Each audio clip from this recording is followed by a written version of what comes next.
भारत को अब immediate steps उठाने होंगे। बहुत से लोग तो ये भी कह रहे हैं कि सारा डिप्लोमेटिक एफर्ट छोड़ दीजिए, आपको अब पूरा फोकस अपना बांग्लादेश पर करना होगा। This is the clear present danger right now. मैं इस पर वापस आऊं उससे पहले बता दूं कि सलाउद्दीन शोएब चौधरी हैं, बांग्लादेश से जुड़ रहे हैं हमारे साथ। जरा मैं उनसे उनके पास जाना चाहती हूँ और पूछना चाहती हूँ, शोएब जी मुझे बताइए कि बांग्लादेश में क्या हो रहा है और ये कौन करा रहा है, वहां चर्चाएं क्या चल रही?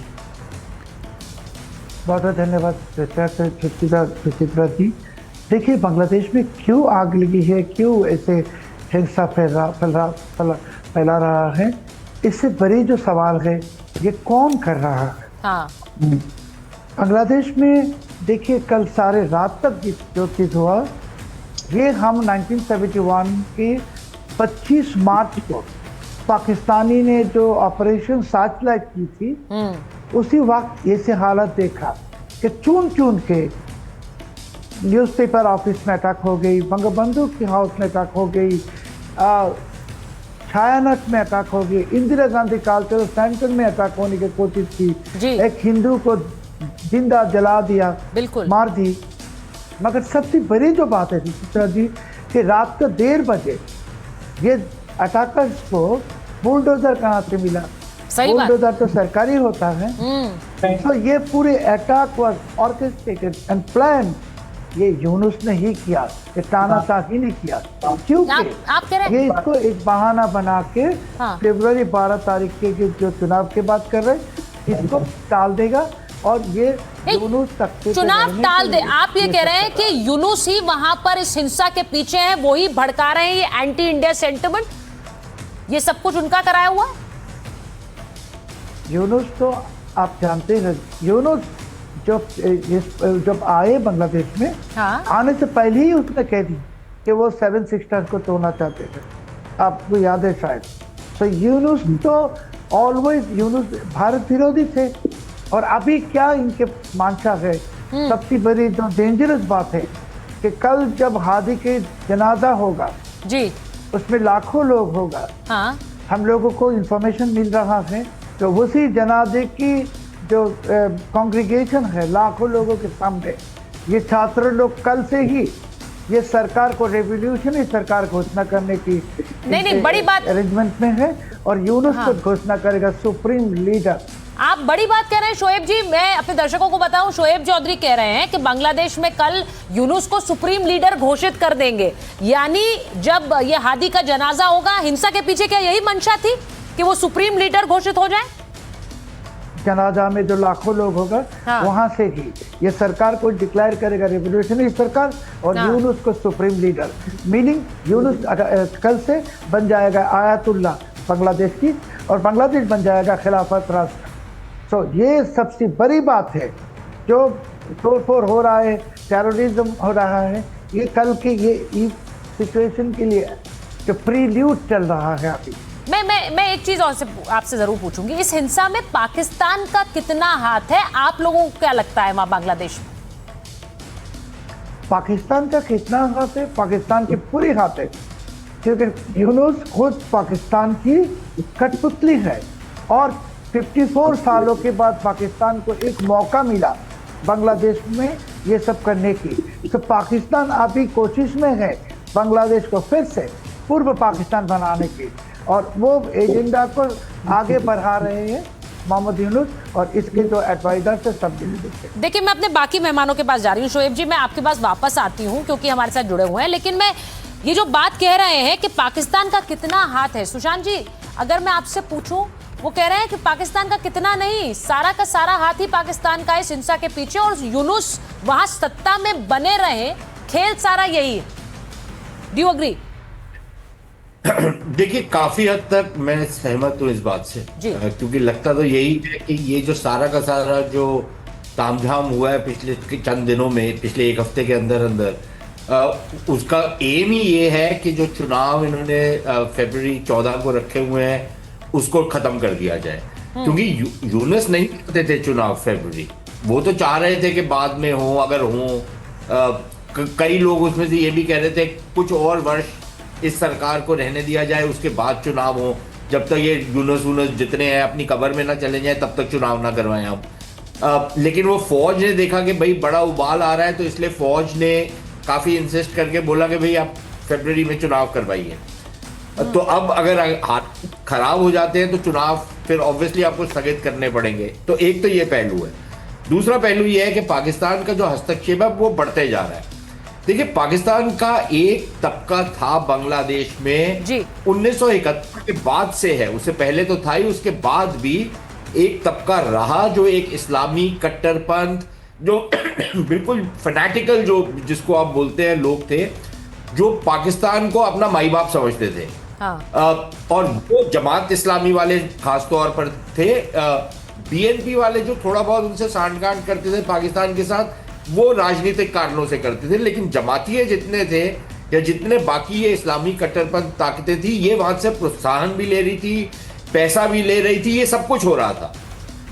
तो पाकिस्तान का एक था तो सही एक हस्तक्षेप, लेकिन आप देखिए, हमको ना अपनी आंखें बंद नहीं करनी चाहिए। बांग्लादेश में बहुत बड़ा ऐसा है जो उपद्रव कर रहा है, लेकिन एक बहुत बड़ा तबका ऐसा भी है जो इसका विरोध करता है और जो भारत के साथ अच्छे रिश्ते चाहता है, लेकिन वो सड़कों में नहीं है। दूसरी चीज ये कि हमको ये याद रखना चाहिए कि बहुत सारे साइंस होते हैं। जब भारत और बांग्लादेश का मैच होता था जी, अक्सर हमने देखा था कि एक बड़ा तबका बांग्लादेश के अंदर पाकिस्तान का समर्थन करता था, भारत का नहीं। दोस्त हम थे उनके, मदद हम करते थे उनकी, वहां पर इंफ्रास्ट्रक्चर डेवलपमेंट करते थे। लेकिन स्तुति बोलती थी पाकिस्तान की, खास तौर पर ये जो स्टूडेंट भी कैसे है यार, इनको कोई नौकरी नहीं देगा, इनके चपड़ासी और जमादार बनने के लायक नहीं है ये जितने जो स्टूडेंट घूम रहे हैं। इनकी आप भाषा सुन लीजिए, इनके विचार सुन लीजिए, ये दुनिया में कहीं पे जाने के लायक नहीं है, किसी काम के लायक नहीं है, ये एब्सोल्युटली नालायक लोग हैं और यही कर सकते हैं जो ये कर रहे हैं। तो ये मैं इनको स्टूडेंट नहीं मानता। तीसरी चीज ये कि जो क्रांति का बड़ा जो एक चाव होता है ना लोगों में, बड़ा रोमांस होता है क्रांति के साथ।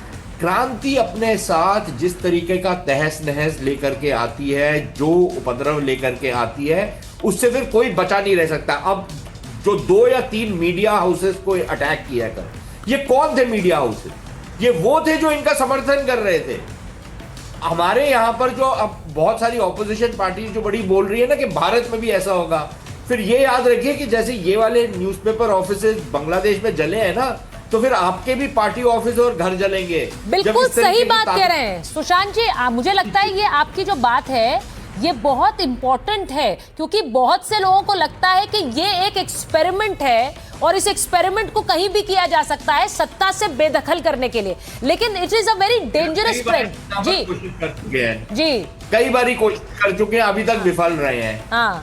एससीए के प्रोटेस्ट से लेकर के मैं आपको 10 और प्रोटेस्ट गिनवा दूंगा जो इन्होंने बहुत कोशिश की कि भारत में आग लग जाए। Exactly. वो अभी तक तो नहीं, ठीक है ना, भगवान की दया है कि अभी तक नहीं लगी। नहीं, लेकिन कोशिश वो और सिर्फ बांग्लादेश नहीं, नेपाल से तस्वीरें आती है तो नेपाल जैसी तस्वीर बनाने की बात हो जाती है, पाकिस्तान से आती है। हर्षवर्धन जी, अगर ये तस्वीर बांग्लादेश से आती है तो बांग्लादेश जैसी तस्वीर बनाने की बात हो जाती है।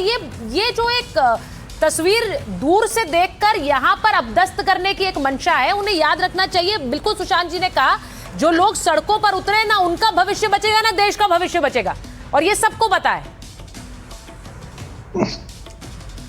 देखिए सुचेता जी, ये काम यहाँ 2011 ऑनवर्ड्स हो गया।